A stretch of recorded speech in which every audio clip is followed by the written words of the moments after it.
Good evening and welcome to the show. Tonight and over the coming weeks, we're going to be exploring the country's financial situation. We will be highlighting the most pressing matters and investigating the many aspects of economics in Ireland. Coming up later, we will talk to financial analyst, advisor and commentator Carl Dieter. We will also talk to Lecturer of Housing in TUD, Lorcan Sir. Finally, our political editor, Clara MacDonald, welcomed Sinn Féin's housing spokesperson, Eoin Ó Broin, where they discussed his party's plans to tackle the ongoing crisis. But first, joining me now is RTE economics correspondent, Robert Short.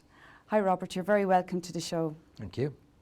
I'd like to start by asking you first about the recent energy crisis that we're all experiencing. The ESB, for example, they published profits of up to €170 million. I mean, compared to previous years, but they're a semi-state body, so why aren't the government, in your opinion, doing more about this or making more decisions?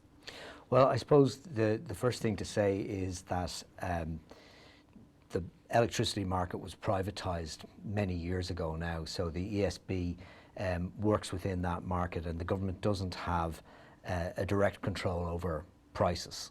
The prices are set by the market. Okay. But the ESB is kind of interesting in that it does a lot of different things. So it generates power, it has a network business, so it basically runs the cables, it makes sure that your electricity is delivered to your house, and it also has the Electric Ireland business, which is the business which sells. It's a utility which bills households and companies for their electricity.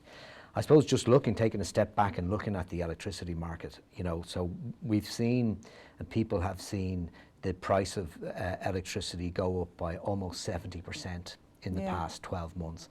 And the last big increase was in October, and it hasn't really budged that much since.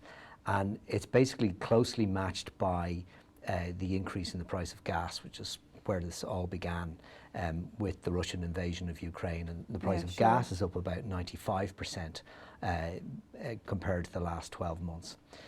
And this isn't me trying to make an excuse for them, but when you ask the likes of the ESB and other electricity providers, why, because since electricity prices on the wholesale market have peaked, which was at the end of August into September of last year, the wholesale energy prices have come down by about 80% compared to their peak.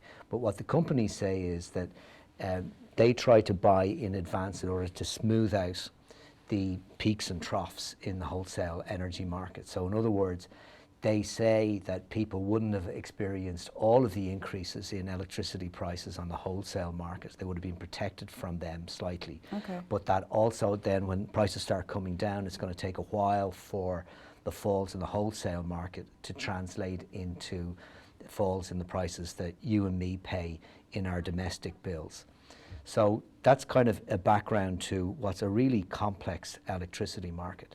And it's something I think people will hope, and possibly as the fall in electricity prices continues, that people could see a fall in their domestic bills possibly towards the end of this year. All right, great, thanks very much. And just I'd like to talk a little bit about interest rates, and we're seeing an increase in the ECB. There's been a 3% increase since last year. So obviously people are saying that that's necessary, but can you explain why that's happening? Yeah, so the ECB basically sets interest rates that banks then use as a reference for when they're setting the price for a mortgage. The interest rate for a mortgage are how much they're going to give you in terms of interest on your deposits. Yeah, so anyone that's on a tracker mortgage is feeling it at the moment, I suppose. Exactly, so tracker mortgages mean that whatever increase happens at the ECB will automatically increase by that amount on your tracker mortgage. Other people have fixed rates where they fix for maybe 3 years or 5 years or whatever, and then other people have variable rates which basically go up at the whim of the bank, but it's usually related to whatever rate the ECB sets. Now, the reason the ECB has been increasing interest rates is that inflation has been increasing. And so the general price of everything has been increasing. And one way to control that, and really the only way that central banks have of controlling inflation, is to make money more expensive effectively. If you make money more expensive, it'll dampen down economic activity, which means that people just aren't able to pay as much for goods as they may have done 6 months ago, because their money is essentially worth less. Inflation makes us all poorer. So when economic activity slows down, then companies will not be as inclined to increase prices as much, because they know that customers won't be able to bear them. Now, there will be some wage increases, but basically things will slow down, and that's the aim of increasing interest rates. So you think it's it's like a plateau off a bit? It basically tampens down economic activity. Now, we can only go on what the ECB is telling us, and they're sort of indicating that there may be another couple of interest rate rises to come before they take a break, see what's happening. We have seen inflation come off its peak. It peaked last October at just over 10%. It's now just under 8%. So hopefully, as we see the big jump in energy prices smoothing out over the course of this year, that inflation will start to come down. Okay. And this week it's been reported that there's been an unprecedented surplus being collected. So figures actually totaling 10 billion euros. So in your opinion, and as an economics, would you find that that's where should they invest in that surplus, or what? Well, I mean, they're absolutely incredible numbers. So, at budget time last September, the government indicated that there may be a surplus this year in the region of 6 billion euro. They're now telling us actually that's going to be more like 10 billion euro. And next year it could be as high as 16 billion euro, and it's going to continue out for another couple of years as far as they can tell. And really the big reason for this is this unprecedented and unexpected increase in corporation tax, and that's happening for a whole load of reasons. A lot which has to do with the way multinationals manage their tax affairs. So the question you're asking me is, what should be done with it? Well, there's basically three things the government can do with it.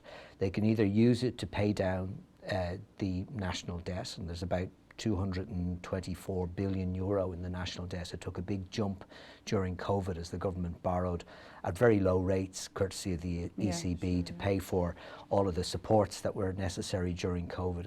They could put some of it away, which is what they're now discussing, in order to provide for the costs that will happen with the ageing population. There'll be higher pension costs, there'll be higher healthcare costs, and unknown costs when it comes to the cost of climate change.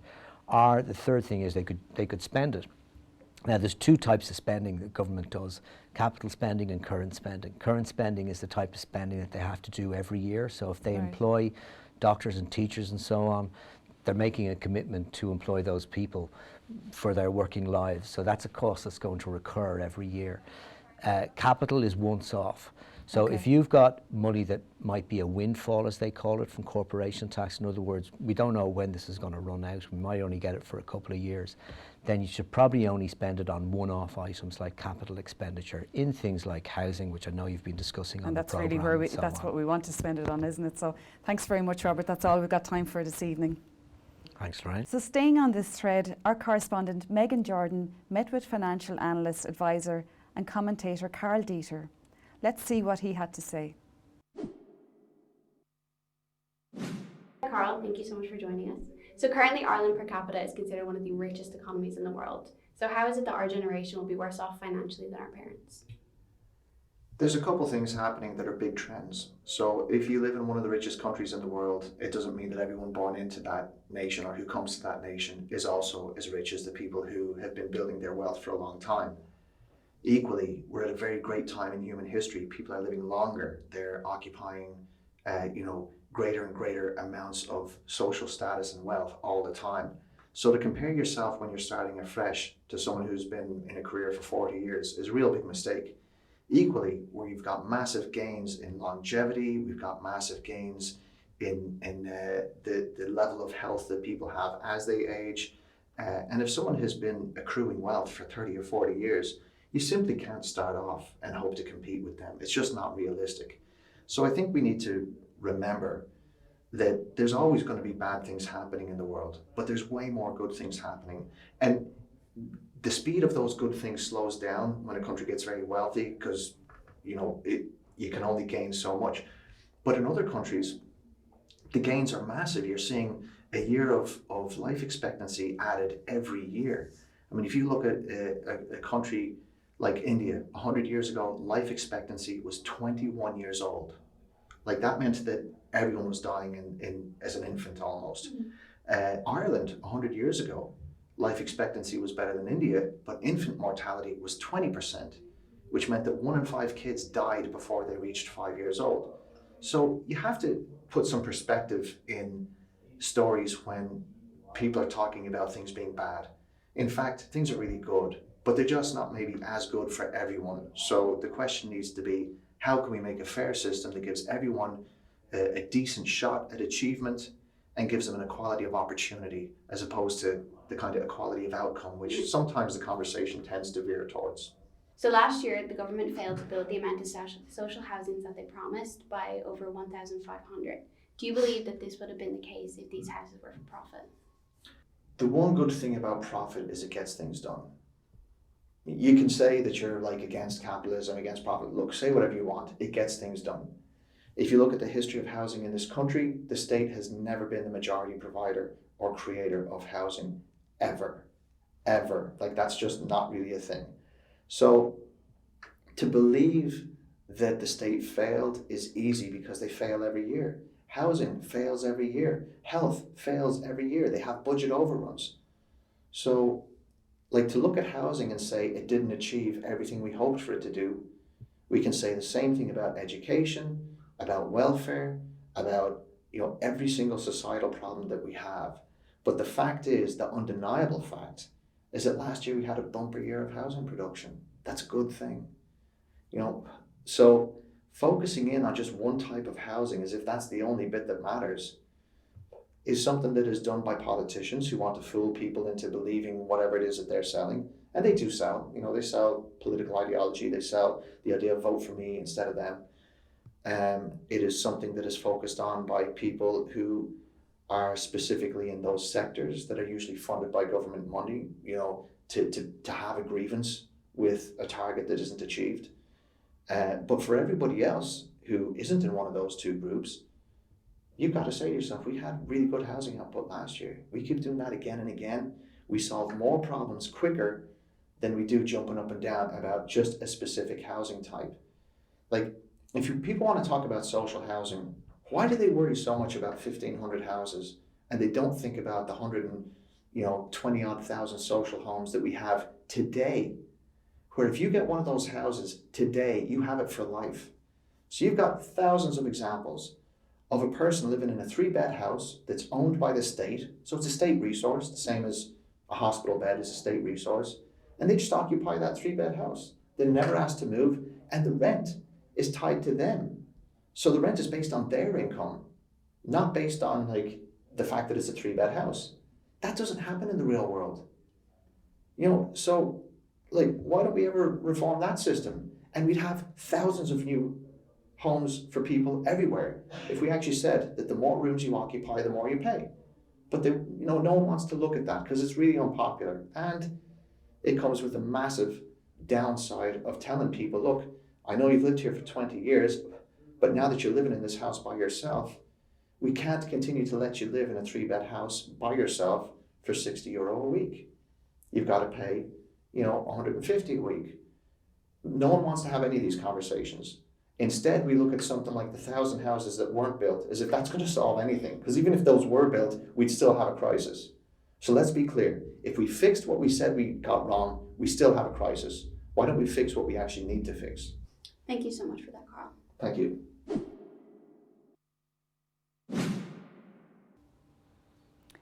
Megan Jordan there with Carl Dieter. Joining me now to discuss the housing crisis more in depth is Senior Lecturer in Housing and Planning in TUD, Dr. Lorcan Sir. You're very welcome, Lorcan, to the show. Thanks for having me here, Lorraine.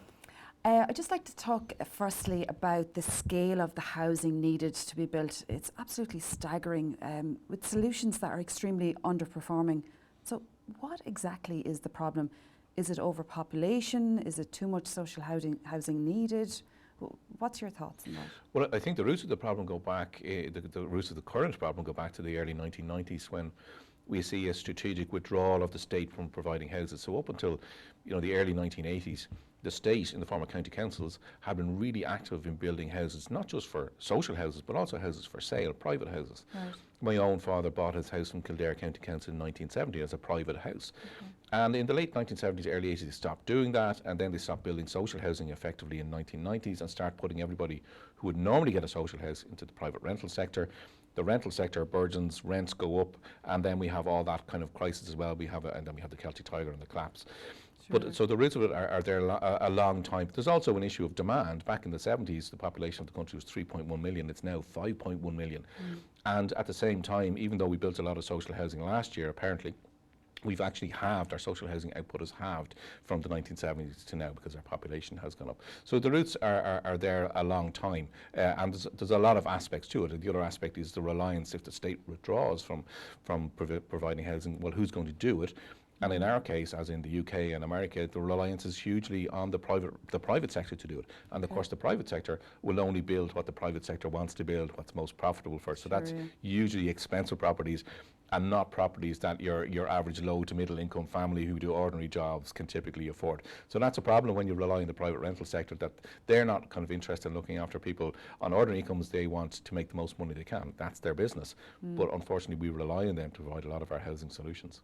Okay, yeah, and that just brings me on to, I suppose, then talking about, the eviction ban, and, it's recently been lifted. Do you think it's added to the crisis, though? I think on a couple of levels it has added to the crisis. Number one, the obvious one, is that more and more people and families and children are going to end up in emergency accommodation. There's already over 12,000 people, and I think about 25% of those are children, living in hotel rooms. One, two, three children with typically a mother in a hotel room. It's not great at all. So it's going to add to that without a doubt, because there are very few rental properties for people to go to if they do get evicted. But secondly, there's been a lot of narrative and a lot of calls for us to make renting normal, to make it the norm. Instead of buying your house, you go rent forever. So what the eviction ban did was it brought us into line with European norms. In other words, you can't evict somebody if they've been a good tenant. If they haven't paid their rent, surely you can evict them.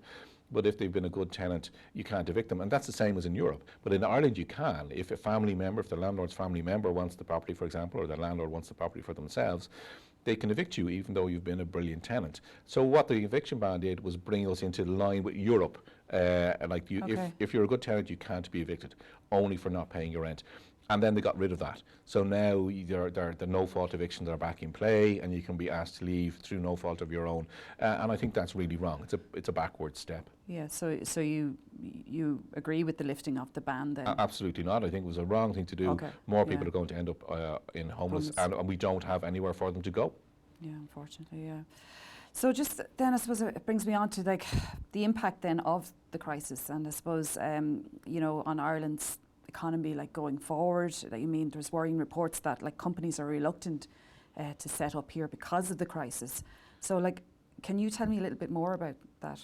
Yeah, without a doubt, companies, particularly international and global companies, what happens is they try and attract the bright young people from all over the world, particularly from Europe with 2 degrees, and they speak 6 languages, and they come in and they pay them huge money, over 6-figure salaries, and they want somewhere for them to live. And when they can't find places for them to live, they typically have to pay them more money so they can afford what is out there, and that hurts their bottom line, obviously. So companies that rely on international workers, and particularly in our financial sector and in our tech sector, like Google and Facebook and LinkedIn and all those guys, they are worried that if they can't get workers to come here, that it will hurt their bottom line and they won't be able to be as productive. But it's also around things like nurses and ordinary jobs. The jobs that most people do that don't attract a 6-figure salary, and particularly nursing and that. Professional jobs, essential workers. Essential work, key workers they're called, yeah. And we need an awful lot of those. And they're not the highest paid in the world, and they come in here and they can't find anywhere to live. And if they can, half their wages are going on paying for rent. And that's unacceptable as well. So it has a lot of knock-on effects. But, history has shown us that a lot of companies in the UK, for example, Cadbury's would be a famous one. And here, Rocrete, CIE, Guinness is the big one. Those companies would all have built lots of housing for their own workers. And maybe it's time for some of the companies who are very profitable to kind of, to start looking at their own solutions coming out of their own own pocket and they can charge their own workers rent if needs be. Sure, so I suppose the right type of housing is what we need. So I suppose, like, do you think that the family home then is under threat then because in favour of apartments that we're going to be building? Yeah, that's a really good question. Last year, for the first time ever, we built more apartments mostly for rent than we did houses for sale. So we built about 9,000 apartments for rent, only for rent, and about 7,500 houses for sale. That's the first time we've ever done that. So the balance in Ireland of what we're building has shifted hugely in the last 5 years. And you got to remember that everybody looking at this programme is worth on average €200,000. Now, most people, if they look on their app on their phone, aren't going to find €200,000 in their bank account, but when they go home to their house, they might have no mortgage on their house for 5 years left on the mortgage on their house, and it's maybe worth €500,000. That's where our wealth is. So unless we allow people to access home ownership, we're going to make the country poorer as well as everything else. Okay, that's all we've time for, Lorcan, but I really appreciate you coming in. Thanks very much for You're more answering than my welcome. questions. Yeah. Now, our political editor, Clara MacDonald, met with Sinn Féin's housing spokesperson, Owen O'Brien. Let's take a look. Thanks, Lorraine. And yes, joining me now is Sinn Féin TD for Dublin Midwest and party spokesperson for housing, local government and heritage, Owen O'Brien. Thank you so much for joining us today. I do know you're incredibly busy. To start off, there are some shocking revelations that are being reported lately. There is an increasingly worrying trend of young people that are facing no alternative but to emigrate out of the country. Research shows that young people are staying at home with their parents much longer than is deemed natural. Even more worryingly, there are findings of people having to quit their jobs simply because they have to move out because they can't find alternative accommodation within commuting distance. And this is unprecedented. Can you comment on this? So this is probably the first time in the history of the state that we have a very large number of people, particularly young people, with good education, good job prospects. Some of them are in good employment, and they're being effectively forced to immigrate because they can't access affordable accommodation. Others, particularly those working in professions in the cities and the commuter belt, are again unable to afford accommodation and being forced to give up jobs and move elsewhere. And the central problem here, of course, is there simply is not enough delivery of affordable homes to rent or buy for those people. Nothing wrong with emigrating, and nothing wrong with people wanting to go abroad for a few years and get experience. But for example, I've been talking to people recently who emigrated a few years ago. They desperately want to come back home and settle down and have children and contribute to Irish society, and they can't because there isn't affordable accommodation. So if we want to give our young people the real opportunity to live and work and to contribute here in Ireland, we have to ensure that government delivers the kind of volume of affordable homes that our working population requires. It's hugely important. And we know the housing crisis is perpetuating. And of course, many say this is a supply and demand issue. In recent reports, roughly 60,000 households currently qualify for social housing, with further reports of this actually being much higher. It is also reported that an average of 50,000 homes are needed every year for the next 6 years to satisfy the country's problem. Leaving social housing aside, what is the delay with private housing? Surely, if it's a sure thing, developers would be scrambling to produce these houses. Why is this the case, and what is the delay? Well, first of all, it's important to remember that we're not just talking about social housing or private housing. There's a very, very large number of working people, singles and couples, who aren't eligible for social housing, but are never going to be able to afford to buy or rent a home in the private sector. So we need to ensure that government takes the responsibility to deliver the affordable homes to rent or buy for those people. With respect to private housing, and I talk to a lot of builders and developers, not just in my own constituency, but across the country, including here in Carlow. And what the small and medium-sized builders are telling me in the counties is, one, they can't get access to credit at a reasonable price, and two, it can sometimes take far too long to get a planning permission through, particularly on Bord Pleanála, delaying their ability to build. And if we can't support the small and medium-sized builders, then whether you're in Carlow, whether you're in Kilkenny, Waterford, Wicklow or Wexford, we're not going to get those homes. So in addition to government doing more to deliver both social and crucially affordable housing, we need government to do more working, particularly with the small and medium-sized builder developers, in credit and planning, to ensure they have the finance, they have the permissions, and let them then go and build the homes that people desperately need. And it is a possibility that Sinn Féin will take the hot seat after the next election in terms of housing. What is your first objective, and what is the main objective? Well, first of all, we're not taking anything for granted. It'll be the voters who decide which political parties come out on top after the next election, and then it'll be up to the parties themselves to decide if they can agree a programme for government. What I can say is Sinn Féin does want to lead the next government, and if we have that opportunity, and if we're given that responsibility by the electorate, housing would be our #1 priority. How we would approach that is as follows. First of all, we would be the government to deliver the most ambitious programme of public housing in the history of the state, both social housing, but also crucially those thousands of affordable rental and affordable purchase homes I mentioned. We estimate that we need about 25,000 public homes, social and affordable, every year for 5 years to start to tackle this crisis. The second thing, of course, is the private rental sector is in a mess, and we have a lot of renters who are paying sky-high rents and are living with a real sense of insecurity because landlords can issue eviction notices. So we want to do more to stabilise the private rental sector, tackle runaway rents, and also, crucially, to give renters that security that they deserve. And then on the private side, because we also need a lot of private homes to rent or buy, we need to do more to support small, medium, and in some cases large builder developers to deliver those homes, good quality homes at more moderated prices. That's not about bailouts or tax reliefs or money for free, but it's about government using zoning, planning and financing to activate the supply. What I would say is overall, a Sinn Féin government would do everything in our power to deliver both the social, affordable and private homes that are required to really start to tackle this crisis that has been created by decades of bad housing policy from Fianna Fáil and Fine Gael. Do you understand that some people might feel these plans might be a little bit too ambitious? They are ambitious and they will be hard work to deliver. But the people I represent, the people I talk to when I travel around the country, they want a government that is ambitious. They want a government to say, we can deliver thousands of homes. Back, for example, in the height of the Celtic Tiger in 2006, 90,000 homes were delivered in a single year. What we wanted to do is deliver more good quality homes, social, affordable and private.